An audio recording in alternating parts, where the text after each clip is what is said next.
It's okay to be merry. Can you all say that with me?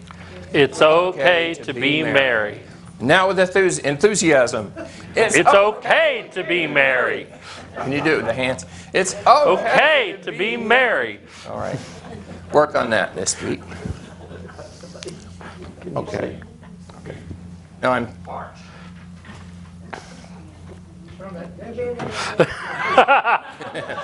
Really, I felt that desert. So I want to read from the first chapter of John. Not all of it, but portions thereof. In the beginning was the Word, and the Word was with God, and the Word was God. He was in the beginning with God. All things came into being through him, and without him not one thing came into being. What has come into being in him was life, and the life was the light of all people. The light shines in the darkness, and the darkness did not overcome it. And the Word became flesh and lived among us, and we have seen his glory, the glory as of a Father's only Son, full of grace and truth. From his fullness we have all received grace upon grace. The law indeed was given through Moses. Grace and truth came through Jesus Christ. No one has ever seen God. It is God, the only Son, who is close to the Father's heart, who has made God known.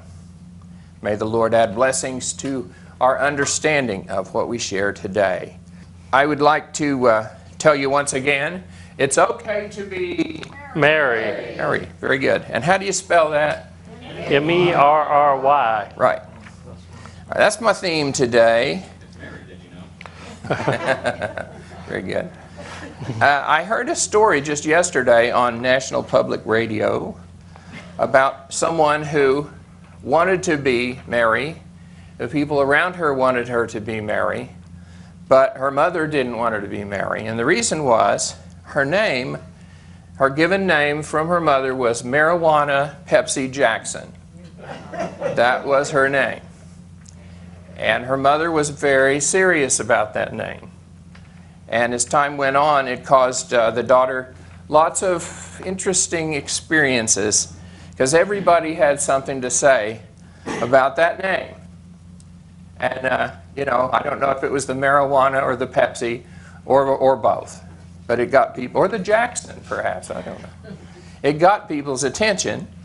And in school, one teacher began calling her Mary instead of marijuana. And she won a spelling bee, and that name Mary went on the certificate, Mary Jackson. And when it went home, Mother blew her stack. She later said the reason she gave that name was because she told her daughter, that name will take you all over the world. And it turned out, eventually it did. It did. This woman grew up, and she became a doctorate candidate, and she wrote her thesis all about the question of, does someone's name have a difference over their fortune in life? And she had a real interest in that subject. But for her to be Mary, that was M-A-R-Y, was out of the question. And she finally came to accept that name. I have a suspicion that perhaps her mother was trying to kind of get in a dig to her husband, who was a very strict religious man. But I wasn't there. So, it's okay to be merry. Now let's get back to the M-E-R-R-Y and say that in all cases it's okay. In fact, it's named as the second fruit of God's Spirit. And yeah, we got someone wanting in. Digging for a key, I think. The second fruit of God's Spirit in Galatians 5 is joy. Joy is related to merriment. And I think merriment and joy are very good stuff. Now, I think there's an undercurrent in the church, and perhaps in the world in general, that it's not good to be merry. There are too many people running around with the spirit of the pre-converted Scrooge. who think it's all serious and it's all frowns and it's all very sober and not happy at all. But happiness feels good. Who here has ever been happy? Anyone? Did it feel good? Okay. You want to feel more of that? So do I. Well, let's get after that. Proverbs tells us, a merry heart does good like a medicine, but a broken spirit dries the bones. Anybody want dry bones? Anybody? No? Not I.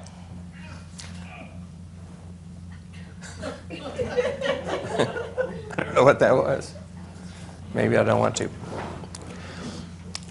How do we get to being merry if we are not merry? Can we reverse engineer merriment? We can. We can. And the one thing that needs to be done is to smile. Smile. Can anyone here smile? Let me see if I can get the smiles going. Yeah. When you try to smile, it may feel a little artificial. It may feel difficult. You might start with one side of your face. Just lift up one side. And then you can do it. You can do it. Now, why would you want to? It actually makes some sense because it's written in NeuroNation that when a smile flashes across your face, there are some good things that happen. Dopamine, endorphins, and serotonin are all released into your bloodstream, make you feel better, make you relax, lower your heart rate and your blood pressure. And endorphins are also natural painkillers. They're 100% naturally produced in your body with no ill effects. So hey, all you got to do is smile. Now let me talk just for a moment about biblical joy. In the Bible, joy is important. In the Old Testament, there are 13 different words used to talk about joy. So they were pretty serious about that in those days. The physical expression of joy is often mentioned in scriptures, and it is based upon one's relationship with God. The reason that we can smile and have joy is because of our God, because there is something undergirding the world in which we live and undergirding our lives. Our joy has to do with the joy of God's salvation. And the Old Testament does a great job of talking about the physical ways that they acted out their joy, such as singing, dancing, stamping their feet, clapping their hands, shouting. Lots of exciting things going on there. The festivals they had to do with joy as well. Now, your brain, when you smile, does not know the difference between a real smile and a fake smile. So it's okay to fake smile in this regard. Your brain will begin to catch on and it'll say, oh, we're smiling. We must be happy. And it sounds weird, but give it a try. Some other things that you can do to engender joy in your life is to watch things on TV that give you good feelings. And we know when we turn on a TV, there are things that please us and things that displease us. And fortunately, we have a way to change the channel. This is also true of the internet.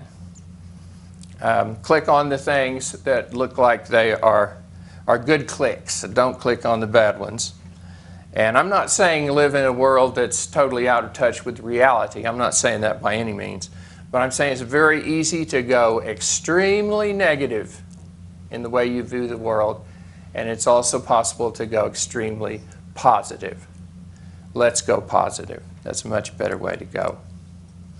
Spending time with people that are like-minded in desiring to be fun-loving and optimistic, that's a good idea.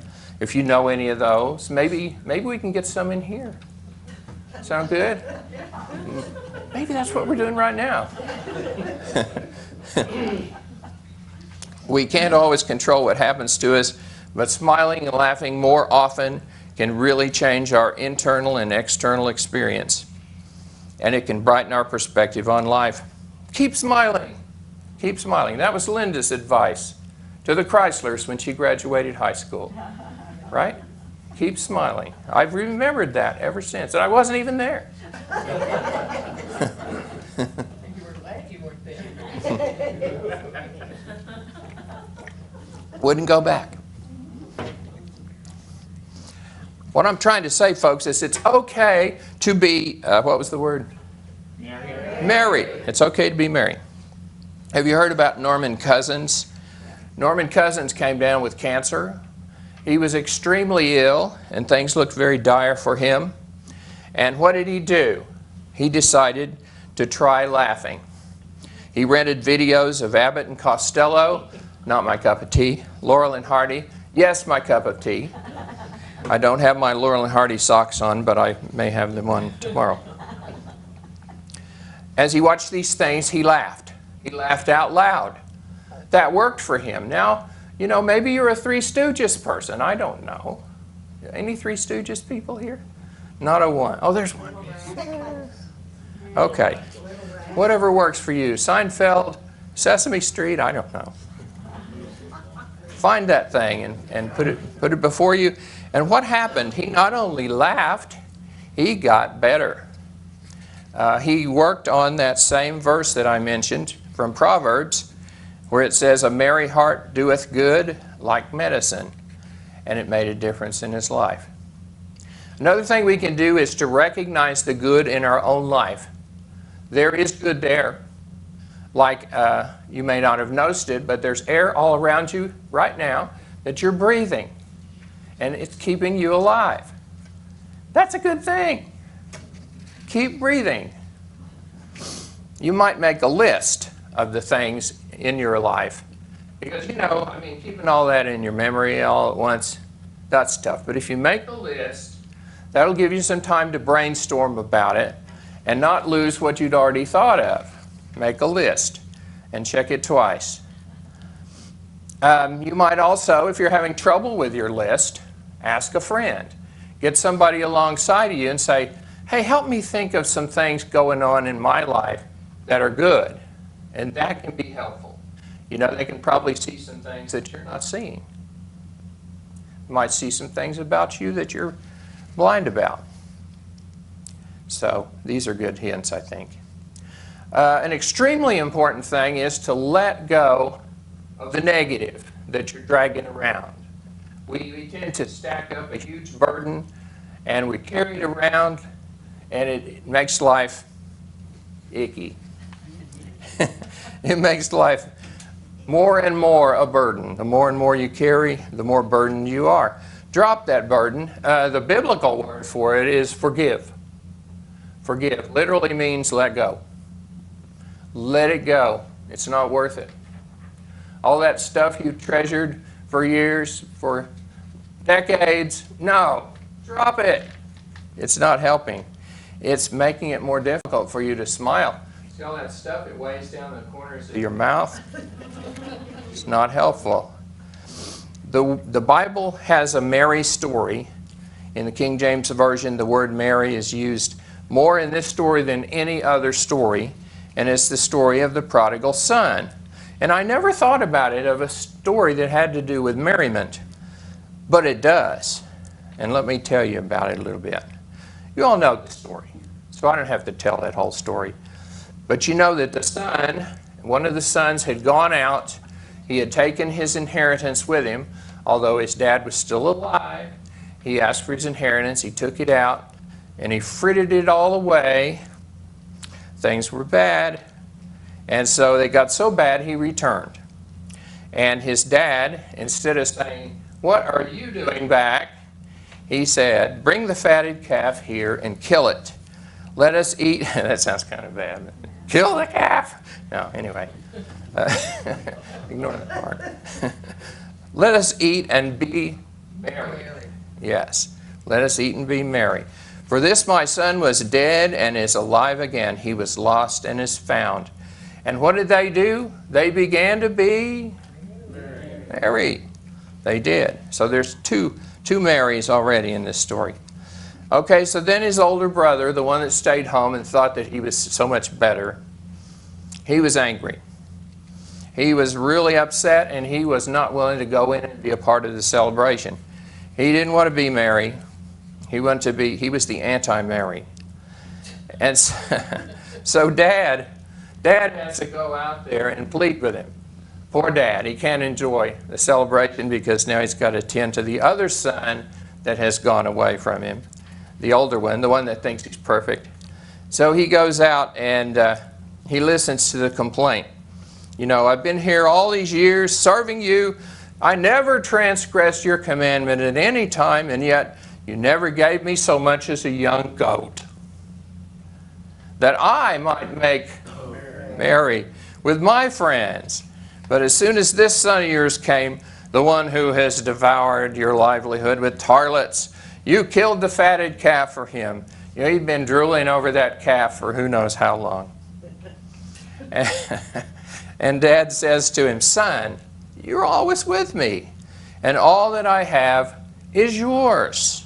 It was right that we should make merry and be glad, for your brother was dead and is alive again, was lost and is found. So merriment plays an extremely important part in this story of Jesus. This is bedrock Jesus stuff here. Merriment is a part of the gospel. And we need to be a part of that. We need to enjoy the blessings of merriment and share it with one another. You know, it's a part of the fellowship of this family in the story. And if he's unwilling to share in that merriment, he breaks the fellowship. And he becomes as separated from the Father as his brother was. So let us make merry. Let us consider that it is okay to be merry. Let's be that. Let's seek that. And remember, as we read in John chapter 1, it may be dark, but the light shines in the darkness. It has shone in the darkness forever, and the light shall never be overcome. Not only that, but the light became flesh and dwelt among us as one of us. And that light is with us at this very hour. And I say it in Jesus' name. Amen.